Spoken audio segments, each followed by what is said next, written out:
if in case a brand is a new entry and they don't have that much visibility, what is the ideal way to approach maybe a modern bazaar or these kind of stores? I think you have to just do it, and the best thing to do is just to give samples. Maybe even tell the store, hey, listen, we'll give you a batch. This is on us. The first batch is free. You see if you sell it.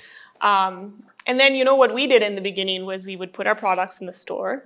Be like, only pay us if it sells. And then we would call all of our friends and be like, go to the store and buy the product,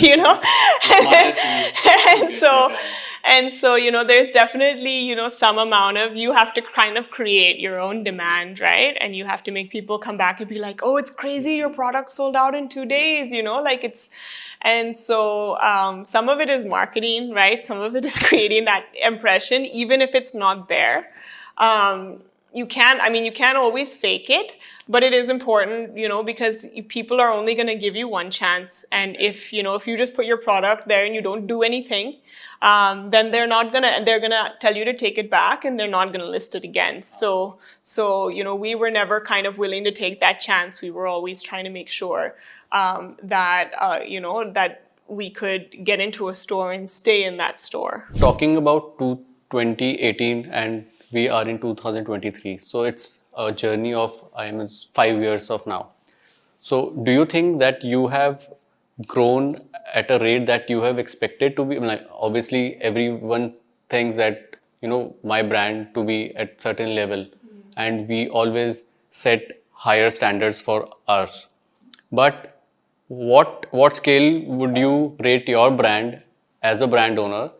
What, like on a scale of 10? Yeah, it's hard to say because I think, when we started in 2018, we were so uncertain about the business, about the product. I still had a full-time job until 2020. So for the first 2 years, I wasn't even focused on Atmosphere. And I think in the beginning, we didn't really create like monetary goals.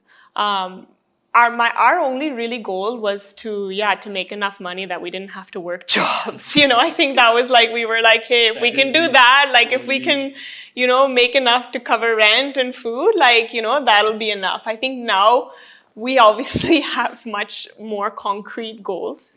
I think when we started the business, we didn't really have strong goals. Now I definitely have. Now, if I look back, if I do it again now, I would have, much bigger goals.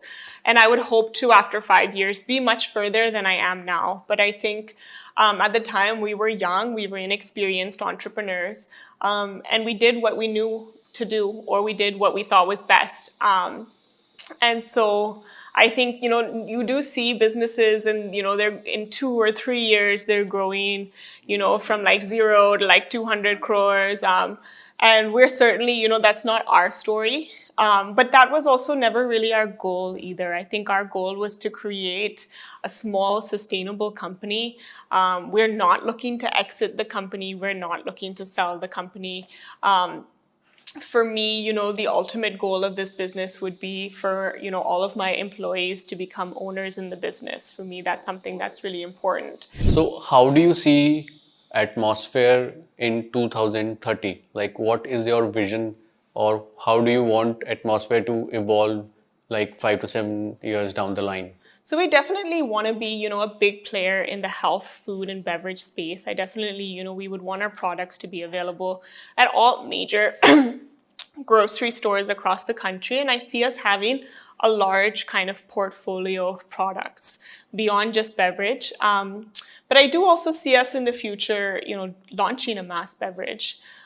Maybe not a kombucha, but something that's still very healthy, that can be accessible to more people, and still promote gut health. So if in case someone wants to start a similar kind of a product in 2023, so what should be the thing that you would like to share, that what you did in 2018, or maybe if you are starting now, things that you would have done differently considering the current situation?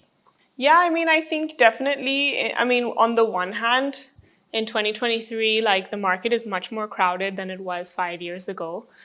So it's harder to enter into the same space. Shelves are limited, fridges are limited, you know, stores are not just accepting products. It wasn't even easy for us to get our stores and our products into stores, but now I feel that it's even harder for brands. So I would say before you get into FMCG, you know, really fully understand how difficult it is, and make sure you're truly, truly passionate about it.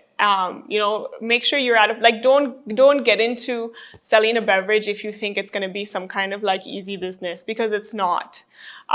It's really, really hard. So, you know, if you do have a beverage and you feel like, wow, this is incredible, it's changed my life, I feel like it'll change other people's lives, and this is the only thing I want to do with my life, that would be, you know, that would be the only reason I would tell you to get into the FMCG market in India. I think if I were starting a business with my current experience right now in 2023, it would not be FMCG, because it's very hard. How do a brand owner decide, like, you know, like I am thinking of a product or a product that, you know, will help me as a brand owner, and I believe that this is a good product and this will do good in the market and it will kill the sales. How do you know, go about checking this product in the market? What is the viability of this? Like, how to decide ki we should take it as a business, or how to make a decision around this? Yeah, no, I mean, I think I used to always say, you know, it should be something that you're really passionate about, something that you have a lot of knowledge about, something that you can truly say, okay, I'm an expert at this thing, or I have the passion to become an expert at this thing. I used to always say that. But now I also, you know, as I've matured as an entrepreneur, I think it's really important to go out and understand if it's just you that's interested in this thing, right? Or if there are others out there. You know, I mean, you know, with any startup, for any entrepreneur, you know, product needs to solve a problem. If it doesn't solve a problem, then, you know, it's not really something that people need. But at the same time, if this is a very unique problem that only you have, again, it's a small market. So I think it's really important to go out there, to talk, you know, to do surveys, to engage with people, to talk to other people in a similar space and figure out, you know, what is the problem, and how many people are experiencing this problem, and how are they experiencing this problem? Because then before you even launch your brand, you don't want to launch a brand or a product that's for yourself. You want to launch a brand and a product that's for others, right? And so it's really important to have that awareness as well, that, you know, I might not be my own target customer. And I think, you know, for me, when I started the company, I literally just launched products that I wanted. I was like, I want this, it's not in the market, let's make it. What made you decide on this product? Like, I want to do kombucha. What was the triggering thought, or what was the, you know, idea that came that you want to do this? So I think there was a bunch